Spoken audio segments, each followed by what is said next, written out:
to another Team Clueless Battle Report. Battle Report with a difference today. I'm here on my own because obviously the world is undergoing a bit of a COVID-19 crisis. So I decided, how do you get to play a game of 40k when you're on your own? I've asked my wife to play. She has declined on many occasions. So I decided I needed to make a rule set where you can use all your models, gives you a bit of motivation to get some stuff painted, get it to the table, and you can play a reasonably tactical game with just yourself. So how do you do that, I hear you ask? No, there's nobody here. So how you do that is I have made a set of rules to basically do Horde mode 40k. So you'll see I've set up on the board here, I'll go in closer with the camera shortly, but I've set up a defensible force of Imperial Guard. It's 1750 point army. I've laid it all out. I've also got some Grey Knight allies to come in. And the way the mission works, I'll go into more detail, but the basic premise is demons are going to randomly spawn around the map, and then they have certain rules that they follow depending on what unit type they are, and they will attack me. I control both sides, rolling all the dice and things like that, but because I'm not making the decisions for the demons decisions are decided by a flowchart of sorts. I'm not really playing against myself, I'm playing against the system that I've designed that the demons will basically run through. So how does that system work? So first thing you do, you need to create your army. It's a bit of a guesswork of how many points you wish to play with, and there isn't really particular win conditions. I have put a small one in this just to get the game finished if it goes on too long. But the idea is that you will play the mission and see how far you get, see how many turns you can last against the Horde that's coming in, similar to Horde mode in various computer games. So the AI for the enemy units. First of all, you have to make a list of enemy units that you wish to participate in the battlefield. So I have made a list, which I'll go through, which is basically 20 different demon units that I own. And I've rated them in a list 1 to 20. I've grouped them together, so Tzeentch at the top, then Nurgle, then Slaanesh, then Khorne. Slightly going towards the more combat as you go down. There is a slight reason for that. And inside each of those sections, it starts off with the troop units and then builds up through the elite fast attacks, and then the last listed unit in each of those 4 factions is the Greater Demon. When you get to the start of the demon's turn, I will summon some demons onto the table. So I've decided for this game that I'm going to roll 2d3 plus 1 per battle round. So in the first battle round, I roll 2d3 plus 1, second battle round, 2d3 plus 2, so on. That will give me a random number, but an increasing number of demon units arriving to the battlefield each turn. I will deploy them randomly. I have divided the table up into 6 2 foot by 2 foot squares. I then randomly choose one of those squares, and then from the centre spot of that square, I roll a scatter dice and 2d6, and that is the point the demon unit will attempt to appear in. If it can't be there because it's within 9 inches of a Imperial Guard or Imperial unit, then I will move it appropriately until it is 9 inches away. You can use forces other than demons for this. This one is quite thematic for demons. It's a demonic incursion. It makes sense of them ripping portals through to our plane of existence and then pouring through. But you could use Tyranids if you wanted. They could be burrowing up from underground. If you wanted, you could use the table edges as the entry points for enemy units. So Orcs would work well for that. Again, Tyranids could be used for that. And various other factions. Necrons could work quite well for phasing in or walking in from the edges of the board. So whichever kind of race you have that you wish to use. The rules I've written, which I'm going to make available, hopefully there'll be a link underneath the video somewhere if I can figure out how to do that. The rules I've written should work for more or less anything. Feel free to give them a try and let me know what you think. This is my first time trying them, so who knows how they will go. So as I was saying, a little bit about how the AI works. So each of the units that I've listed down in my list, I have given what I've called a control type. There are 4 control types. They are melee unit, ranged unit, general unit, and support unit. I won't go exactly how they do. If you wish to figure out and see the exact rules for them, follow the link I've put. But I'll give you just a basic premise so you know how it goes. So a melee unit is a unit that doesn't worry about shooting its guns and just wants to get into combat with the enemy as soon as possible. So it's always going to be moving towards the closest enemy, always going to be charging if it can. A ranged unit is a unit that doesn't want to go towards the closest enemy. It wants to stay away and shoot stuff. So in its movement phase, it is going to try and move to terrain to get into cover, but it's always going to make sure it's in range of any guns it has, and it's then going to fire them. It will never assault, and it will always back away from an assault, so fall back if it finds itself in assault at the start of its turn. I have a general unit. That's generally a unit that has guns and is okay in melee, like a Space Marine Tactical Squad, something like that. It will always move towards the closest enemy, won't advance though. It will always fire its guns at the closest enemy, and it will assault enemies if it can. One thing to go back on the range unit, I've also written into the rules, so depending on the type of gun they've got, they'll always fire multi-damage weapons and monsters, vehicles, battlesuits if they're available, and they will fire single damage guns versus infantry, bikers, swarms, and that type of thing. Lastly is a support unit. This is a unit generally that has aura abilities, and that's its main role on the table, possibly psychers as well. So they will move towards the enemy and assault if they can, but they're happy to shoot as possible. But their main thing is they will always move towards units that are eligible to gain the buffs that they give out. So they'll position themselves automatically to help other units in their army. So after those 4 control types, there are some subtypes that you can have in addition to your control type, which slightly alter the rules of how you move. This may sound complex, and to be honest, it is a little bit once you, if you don't figure it all out beforehand, but you are trying to AI control a whole army here, so... So one of the subtypes is command unit. You give this to models with 9 or less wounds that have the character type, and it basically adds something to their movement rules to make sure they try and shield themselves and get behind friendly units so they can't be shot by the enemy. Psyker units, you give this to any psychers, and it basically adds to their kind of AI flowchart rules the ability to cast their psychic powers in the order in which they do it. Flyer units, it changes the movement rules of a unit, so they still have the range general support, but it gives them the flyer rules, and it basically governs how they move as a flyer and if they go into hover mode. And lastly, a transport unit. Obviously, if a unit is a transport, it has this rule, and it basically changes the way it moves depending on what unit's embarked. So if it's got a melee unit embarked, it will run towards the enemy, and the melee units will get out when they can to assault. If it's a shooter unit, it will try and position its units in a decent position for shooting, like that. So reasonably simple stuff, but it gets it all down as rules. What else do we need to know? For the enemy army, obviously they might have very many special rules. You should use these as you're going along, as you're controlling them. Hopefully they will all kind of like fit into place reasonably easily. I'm again using demons. The most complex thing they do is the psychic phase. Most of the stuff, because you're trying to have it as an AI army, they're going to do the closest unit. So if it's smiting, obviously it always does the closest. But if it's got a buff to cast, it will cast it on the closest viable unit, that kind of thing.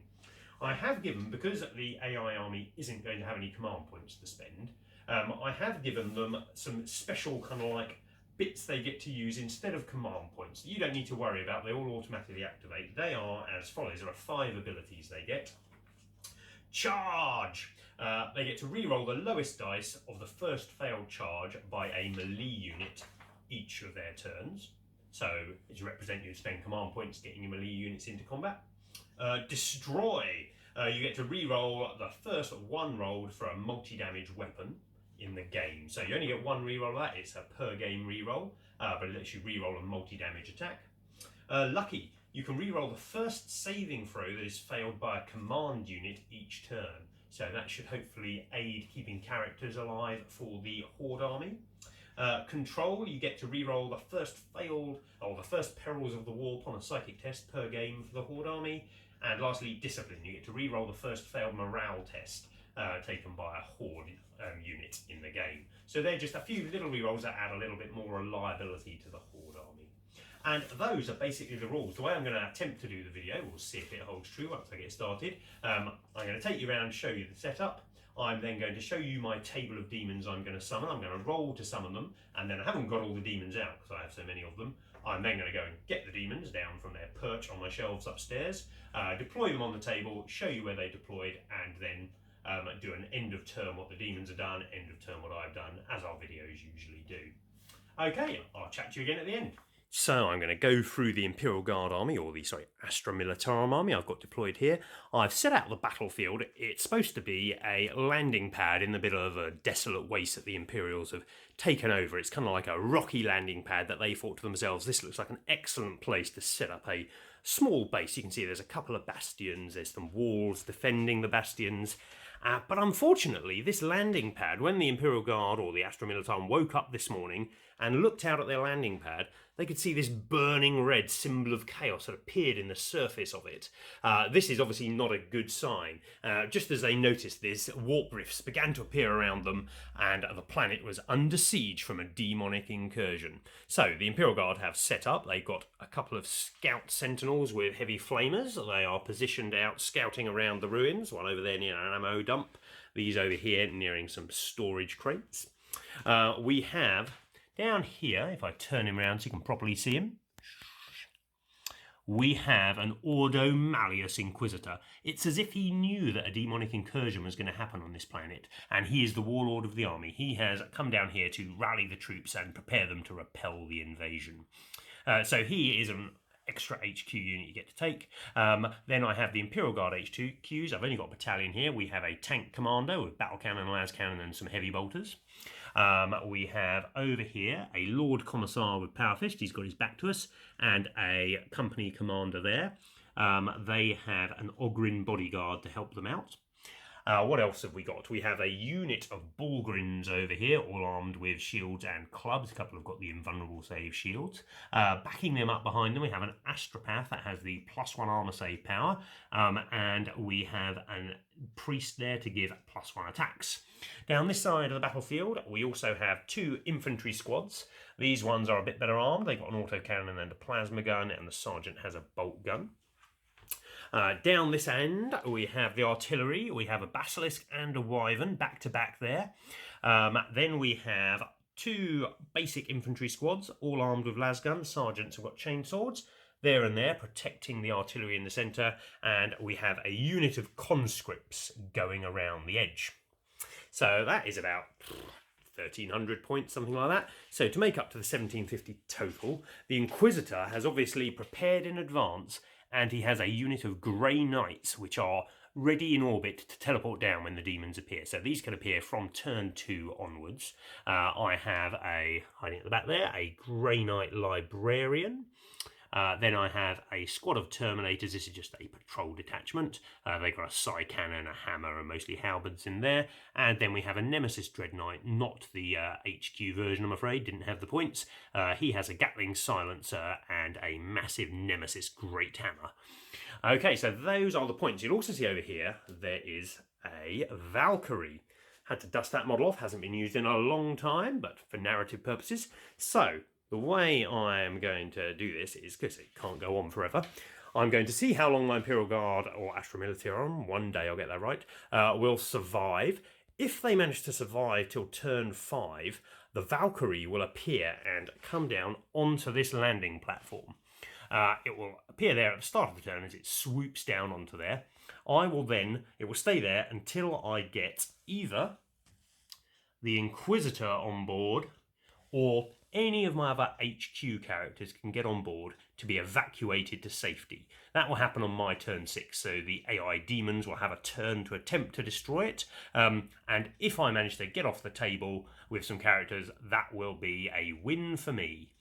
So we're going to see if I can manage to win by turn 6 or survive as long as I can other than that. Okay, now let's go and see what we're going to roll on the Demon Summoning chart. As mentioned, here is the Demon Summoning chart. You can see it's got a D20 on one side, then the unit, its control type, which is the AI kind of like chart it follows, and then any psychic powers or warlord trait, in the case of the Bloodthirster at the bottom, that they have. So you can see I've got a Pink Horror, Flamers, Screamers, an Exalted Flamer, and Fate Weaver, Nurglings, Plague Bearers, Poxbringer, Great Unclean One, a Demon Prince, and then I'll roll to see which type of Demon Prince he is, a Soul Grinder, I'll roll to see what type he is out of the 2 I've got, some Demonettes, some Fiends, the Mask of Slaanesh, a Keeper of Secrets, 20 Bloodletters, some Fleshhounds, some Blood Crushers, a Skull Taker, or a Bloodthirster. So firstly we roll 2d3 plus 1 because it's the first battle round. So we are getting 3, 4, 5, 6 with the +1 demon units are going to arrive. So let's see what they are. I'm going to roll these all on camera, and then I'm going to pause it, go and get them all and deploy them. I've just got to remember what I roll. So we've got an 18, so that's some blood crushers. A 9, a great unclean one. A 12, 20 demonettes. An 8, that is a poxbringer. A 10, that is demon prince. And lastly, a 3, which is 6 screamers. Now, whether I can remember those numbers, who knows, but I'm just going to go and watch the video again. I'll be back in a minute with the models. Okay, so I've retrieved the models. Now it's time to see where they're going to appear on the battlefield. So we have our trusty scatter dice. I'm going to quickly roll them, and first of all we need to see which table section we're going to go in. So we are starting, let's go over here so you can see me again. Section 1, 2, 3, 4, 5 and 6. So I'll roll my d6. First one is appearing in number 6. It is the Demonettes of Slaanesh. I'm going to roll my scatter dice over here. You probably can't see it very well, but you'll get a gist of where I'm deploying on the table. So they have appeared in the centre of this 2-foot section. They are scattered this way, a long way though, so 11 inches. So they're going to come in all over here. You don't need to be super accurate when placing these things because you're not playing a tournament game here. It's all for ease of deploying such. So a massive horde of demonettes has appeared in this section of the table. They are going to have the melee type, so they are going to rush forward and attempt to tear apart the Imperial Guardsmen. You kind of like, when you're selecting these units, they come kind of like as if they were selected with power level. So I've got a banner in there, I've got a musician in there. You're not paying for anything as such. So the next unit we're going to do, the Screamers of Tzich. So they are going in section 4, which is this section down here. Because we have a unit of Imperial Guard there, we have the Sentinel. I'm going to have to measure out to make sure they're 9 inches away from him. I'm using the Demon Army in this game, as it's the first game using this system, because they're the simplest. More or less everything I'm summoning is going to have the melee type. There are a couple of shooter units, but not particularly many of them. So I'm just going to be a bit more accurate here as there's another unit in play. So I've got my centre point. I've rolled a hit, which means they're coming straight down there. So I have to move them to make sure they're more than 9 inches away from everything else. We have the Imperial Guard tank there, we have some infantry there, we have this there. So it looks like they are going to be pushed back to just in front of these crates is the closest they're going to get. And then they'll have to spread behind those crates there. So next up we're going to bring in a Poxbringer. Poxbringer is coming in again in section 4. In a crowded area of the board. So we know about where it was to start. He is scattering towards the Imperial Guard over there. So if I find his centre point is actually landing here. So he has to go at least 9 inches away. We know he can't go in that gap there. So he is I'm going to place him out here. Because you're the one putting these down, you can alter it slightly as you go if you think it'll be more thematic. Say if I summoned some Plague Bearers and they scattered and they were over here, I could slightly move them if I wanted. It's not really altering the balance, anything to make it more thematic and fun, really. I've now rolled a 6 to deploy, so another one is coming down in this area over here. This time it is a Great Unclean one. I'm afraid I don't have the swangly dangly new giant plastic model. I've got all nicely painted, but they are the old metal models, I'm afraid. So let's scatter him. He is a hit. So we're just going to make sure he is at least 9 inches away from the Imperial Guard. Let's see. We've got some Blood Crushers coming in. Oh no, sorry, it's not Blood Crushers. It is the Demon Prince of Nurgle is next. He has also come in on number 6 over here. Who knew? I'm going to use that dice very often because it seems most lucky. He is unfortunately scattered back though, so he is coming in there. And last up we have number 1. So the blood crushers are coming in at that end of the table. Put a bit of pressure on over there. Let's quickly see where the first one, excuse me as I walk in front of the camera, see where the first one is going to appear. He is scattered back ever so slightly, so I choose my centre point. I'm not certain how easily you can see that on the camera. He's coming in about there. Then I shall get my nice 9-inch template. If you don't have one of these for playing, makes life a lot easier. It's got 2 inches one end, 9 inch down the side, a 3 inch there, a 1 inch there. Lets you very quickly get to all the game important. Okay, so we shall deploy our blood crushers over here, and then I shall play out the demon turn, and we shall see how we go. Okay, so that's the end of the first demon turn. Not the most interesting because all the demons deep strike in, but they don't get to move again. They got very little shooting. So what happened? Down here, the Great Unclean one here, he didn't really have many targets for his psychic powers. One gives wounds back, so he decided to smite instead. He smited but failed to cast on the Imperial Guard. This guy here cast Miasma Pestilence on himself. All of these two units, so the Demonettes and Demon Prince, are out of charge range. The Great Unclean one was not, though, and he managed to charge forward a great 10 inches, slamming into the guardsmen there, murdering 3 of them in close combat. I'm going to knock the units over like that to show you who's died and then remove them. So down here, the Screamers, they failed their charge into that tank. Because that's the first failed charge of the turn, they get to re-roll their lowest dice, they still failed the charge. This guy down here, being a support character, he doesn't charge unless there's an enemy unit within 6 inches. There wasn't one, so he hasn't charged. He did, though, smite the Sentinel, but for a paltry 1 damage. Over there, the Blood Crushers failed their charge. Remember, we have these walls here which give -2 to the charge as necessary as well, but they failed it anyway. And that is the end of the demon turn. So now I'm going to go through and react with my Astra Militarum and see what happens. Okay, end of Imperial Guard turn 1, and it did not go well for our Imperium heroes. So let's go around the table. Over here, after I made that morale check on camera, there was one model left, which I decided to keep as this, and it has backed off. Because I'm playing against an AI-controlled opponent, I've only backed off a little way there, and he is the closest model. So because I know this guy is melee, I know he will have to go towards this guard. So I'm going to waste his whole turn killing this guardsman. He may kill me at range first, and then he might get to charge something else, but it's a gamble. You've got to try and play against the AI. You know the rules of the AI. That's the whole point of the game, is you are allowed to exploit knowing those rules, because that's the only advantage you kind of have against the overwhelming force.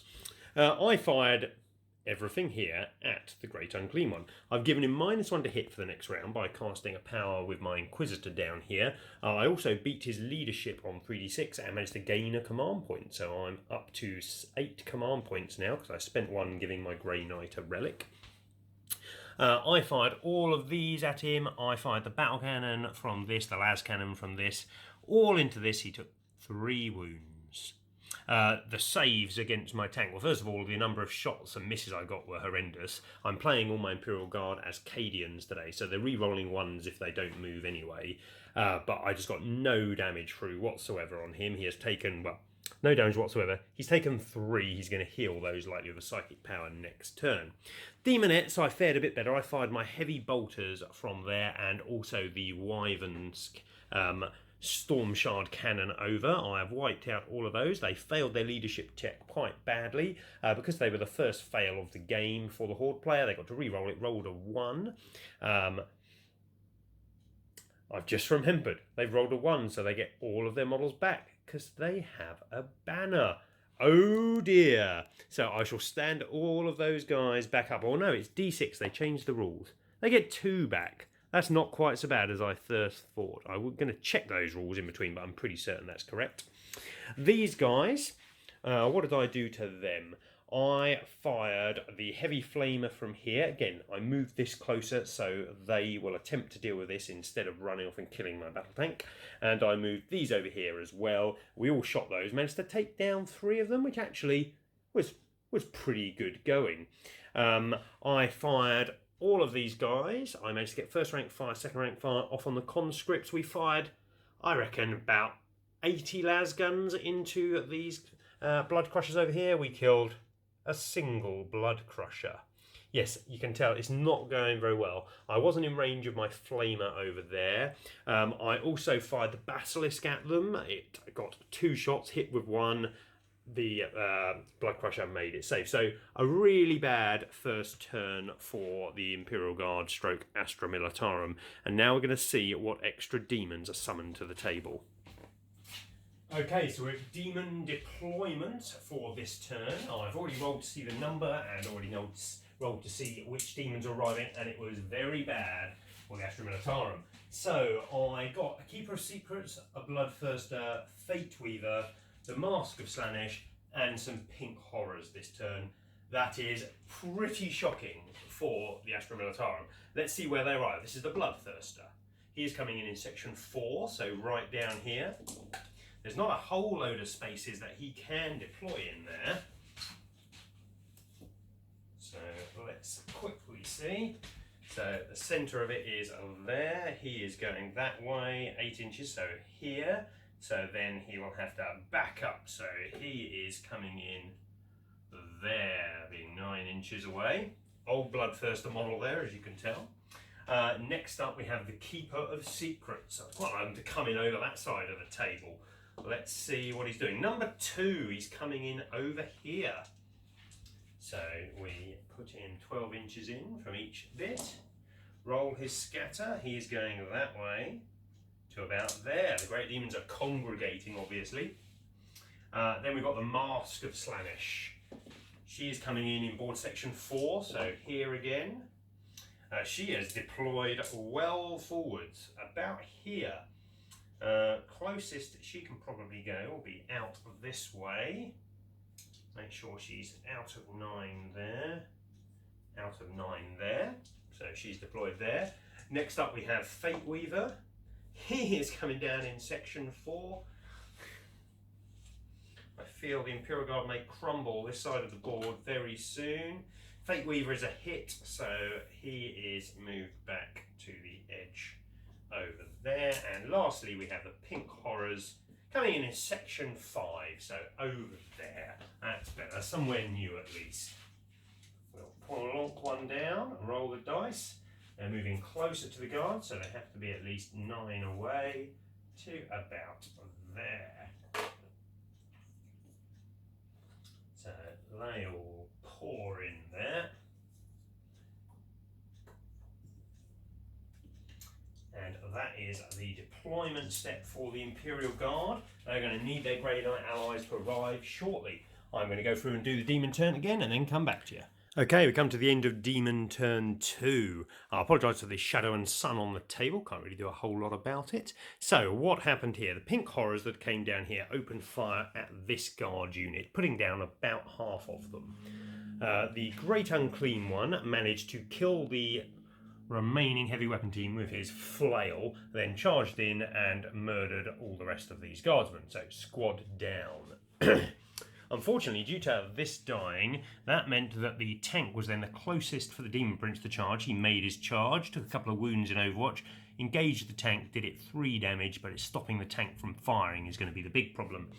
Over here, due to how I positioned my Sentinel, the Demonettes and the Screamers are both piled into it. I managed to kill a Screamer in the Overwatch with a Flamer, but then they just butchered me. Over here, this squad has suffered a bit from psychic powers from Fate Weaver and then lost another one to morale. None of this stuff made its charge rolls. Walking us around the table, we come to over here. The Blood Crushers obviously moved forwards. They moved into position because they're a melee unit. It says they'll attempt to charge the first 2 units that are in range. So they attempted to charge the conscripts and this squad. They rolled pretty badly, didn't make it to this squad, but got into the conscripts. They wiped out about 10. I think they've lost another 4 due to leadership, even though they're nearby to a commissar down here. But they did lose 2 of their number, 1 in Overwatch and 1 in the clubbing back they took from the 10 remaining cultists. I used the cultist models, the conscripts. So they're not doing too well. And I haven't actually rolled leadership for them, so let's quickly do that on camera. It's a 2, so they're fine. And that is the end of Demon turn 2. We're going to have some Grey Knights come in to help the Heroic Guardsmen at this point, and we'll see how we go. End of Imperial turn 2, and time for a fight back. So the Grey Knights appeared over in this far corner over here. They all dropped down. They then opened fire with their psychic powers, so I buffed this up, giving it +1 invulnerable save and -1 to be wounded, so pretty sweet. I then smited with the Librarian and the Terminator squad, killed off the mask. I then fired the Librarian into the Keeper, not doing anything, but there's a new stratagem that once you've fired with one unit in, you can then re-roll wounds with the rest of your shooting. So I then fired my Stormbolters and Psy Cannons into the Keeper and managed to do 10 wounds to it. Really hot rolling for me there. After that, I fired my Gatling Silencer at the Bloodthirster. I did a few wounds to it. I then did more wounds to it using the Basilisk over there, which is pretty sweet. The Bloodthirster is down to 7. This then charged into the Keeper of Secrets, only got 6 wounds left, a few taps around the face with the Nemesis Demon Great Hammer, and it fell over and died. Over here we have the Demonettes, who I need to make a leadership roll for. Let's quickly do that on camera. So 3, they've lost 1, 2, they've lost 5, so that gives them 8. They've only got 7 leadership, so another one of those has fallen over. That was the fire mainly from the Wyvern. Over here, the Inquisitor had a plan. He smited the Demon Prince, only got 1 wound through. He then charged on in, firing his Psy Cannon as he went, hit it with the Thunder Hammer, the Nemesis Demon Hammer he has, and the Demon Prince made a load of his saves, made a load of his Feel No Pains, only took another couple of wounds, and then smacked him back, dealing 3 to the Inquisitor. But they are locked in combat, so hopefully the tank won't get tangled up. Over here, the Bullgrins charged in. 31 Bullgrin attacks on the Great Unclean One. Only did it about 6 wounds. It was really bad. Then the Great Unclean One smacked back, dealing 3 damage through all their saves that have been improved by the Astropath over there, killing a single Bullgrin. Over here, we backed up with our conscripts and then opened fire with our infantry squad, our heavy flamer, and a couple of characters then charged in and finished off the Blood Crushers. The Lord Commissar down there has a power fist and he's pretty beefy in combat along with his bodyguard. So not a bad turn for the Imperium there, but now we have some more Chaos units arriving on the field. Okay, so it's Demon turn 3, and I have got my models down, and let's see where they're going to go. So we've got 6 in this turn. Let's see. First thing that's come back is the Mask. Only just killed, but has arrived back again. Coming into place number 6. So down here, if you can see me, about there. It's a hit, so she stays where she is. Next up, we have a big one. We have a Tzich Soul Grinder. So, coming into area number 1, over there. Sidle on here, it comes in about there. It is going that way about 9. And then we shall position it correctly. So, it's coming in there, possibly a threat to the Grey Knights or the Bullgrin Bodyguard. Next up, we have a Demon Prince of Tzich coming into area number 3. First one here, I think. It'll be about there. She'll scatter. He has hit. So he needs to just back up a little bit. So he is there. We have an Exalted Flamer of Tzich, very Tzich themed this time, coming in on number 1. And I've rolled his scatter, so he is going about there, moving back. We have a unit of 10 Flesh Hounds coming in number 3. So we shall position a Flesh Hound. They are a hit as well, so they need to move back a bit. But they're putting a lot of pressure on down here. I suspect the Guardsmen could be in deep trouble. And lastly, we have one that, in hindsight, don't really know why I added to the list, because it's 3 Nurglings, really objective holders, not that useful at this point. coming in on number 4, so favourite from earlier on, coming in over here. So about there, they have hit, so I just have to move them back to be 9 inches away, which is there. And that is the demon arrivals for the turn. We shall see what they can get up to. Okay, so it's the end of the 3rd demon turn. What happened this turn? So down here, the pink horrors, their little flowchart, because they're a shooter unit, just says they shoot the nearest target they can. The nearest target, unfortunately, due to my piss poor positioning, was the Astropath, which they just blew straight away. In this combat down here, the Great Unclean One failed to get off his psychic power to make himself heal up some wounds, because the Inquisitor over there managed to deny it, but he did get off the psychic power to increase his damage a little bit.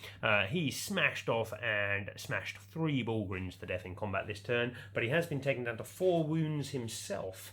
Over here, the Demon Prince managed to get off the power for -1 to be hit, but nevertheless the Inquisitor interrupted combat because the Demon Prince didn't strike first, because there was a bloodthirster on the table, and you go backwards up my little kind of like chart. The Inquisitor struck first, managed to knock the Demon Prince down to 2 wounds, but the Demon Prince then beheaded him in return.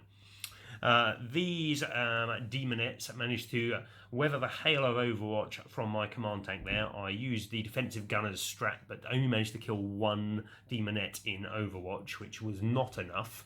And we managed to only take... In fact, we didn't take any wounds, but we are locked in combat. I'm just going to roll leadership for my Bulgrin. Ooh, they've rolled a 5. They've lost 3 members. I believe they have about 8 leadership, so they're okay. Down here, I had screened off my Wyvern with these guardsmen, but Fate Weaver moved forward and smited the lot of them to death with his various psychic powers. He tried a defensive buff but failed because the Grey Knights over here managed to deny that. The Screamers then charged the Wyvern first. One of them died in Overwatch, the other one got there and did a measly 1 damage to the Wyvern. Fate Weaver failed his charge with his little decrepit legs. Over here, the Bloodthirster charged into the Dread Knight. He took a wound or 2 on the charge, and then smashed the Dread Knight up, dealing him 5 damage, but the -1 to wound and +1 invulnerable save psychic powers have really made him a bit of a monster in combat. He then struck back, but only managed to deal a couple more wounds to the Bloodthirster with poor rolling. The Bloodthirster is down to 4, the Dread Knight is on 7. Over here, I can do this from here, I think, the Soul Grinder and the Exalted Flamer there have multi-damage weapons, meaning that they get to shoot at the closest vehicle target, which was actually this Sentinel, but they both rolled shockingly and only did 2 wounds to the Sentinel.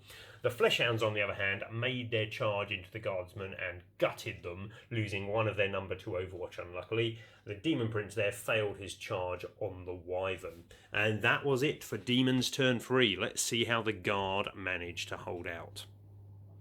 End of Guard turn 3, and it wasn't the best. So over here I decided to attempt to smite the Bloodthirster out the way so we could then use our heavy Gatling cannon on Fate Weaver, because it does loads of damage if you do it right. I cast Smite from the Dread Knight itself, Fate Weaver denied it. I cast Smite from the squad, Fate Weaver denied it. I then used the Librarian to give the -1 wound power on this again to gain a command point, and then I threw another smite at the Bloodthirster, dealing 1 wound. So in the end we charged in and we just butchered the Bloodthirster that had 3 wounds remaining, but not according to plan there. The Wyvern is just backed up. The Basilisk fired over at Fate Weaver, as did all of these Grey Knights using the reroll wound power. I have got Fate Weaver down to 9 wounds. That's pretty reasonable. Over there, the Sentinel moved forward, flamed the Flamer, silly as it seems, but didn't do any wounds to the Flamer. I have screened off the demons over here, but there are lots of them. They're going to go through me like butter. Down here, I have backed off, but we have a Demon Prince and the Demonette still to come in at my tank. And then over here, the Great Unclean One is now on 1 wound, but he did manage to kill the Bulgrin leader, the Bonehead, I believe he's called.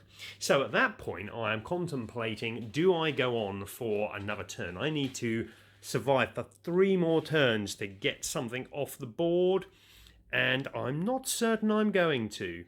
So let's quickly play it out in my head. Over here, that is going to get destroyed by those two. These dogs are going to kill those guardsmen there and engage the things behind with their consolidate move. This demon prince will move in and engage those.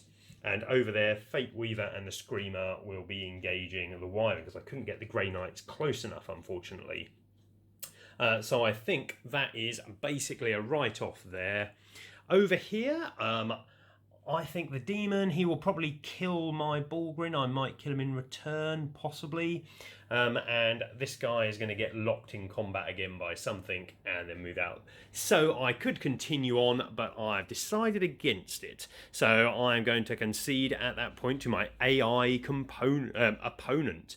Main reason for doing that is because I've kind of like learned what I wanted to learn from this. I'm going to put you on the camera stand so I can talk a bit better about it. Let's put this down in here. And that should be there, and I will move over.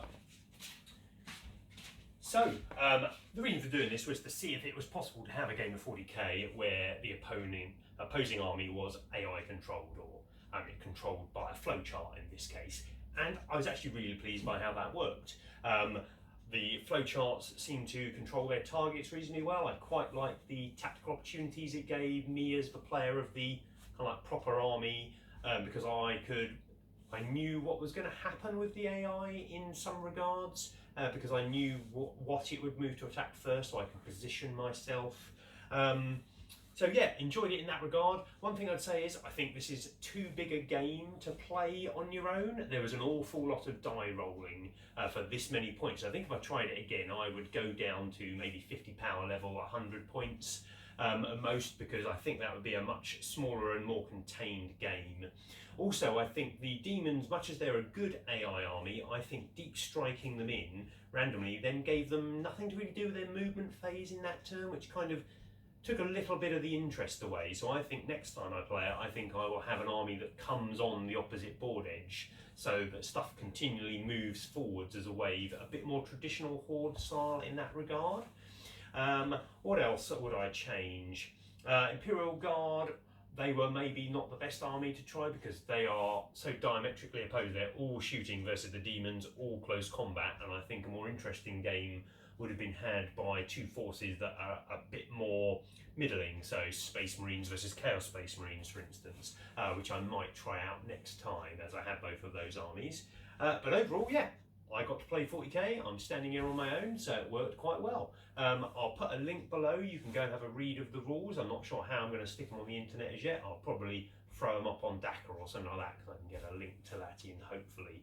But if you do go and have a read, please let me know what you think. And take care out there with all this virus issues going on around the world. I hope you're all safe and sound at home and doing lots of hobbying, getting lots of stuff painted, and maybe playing a solo game of 40k, who knows. Take care all, thanks for watching.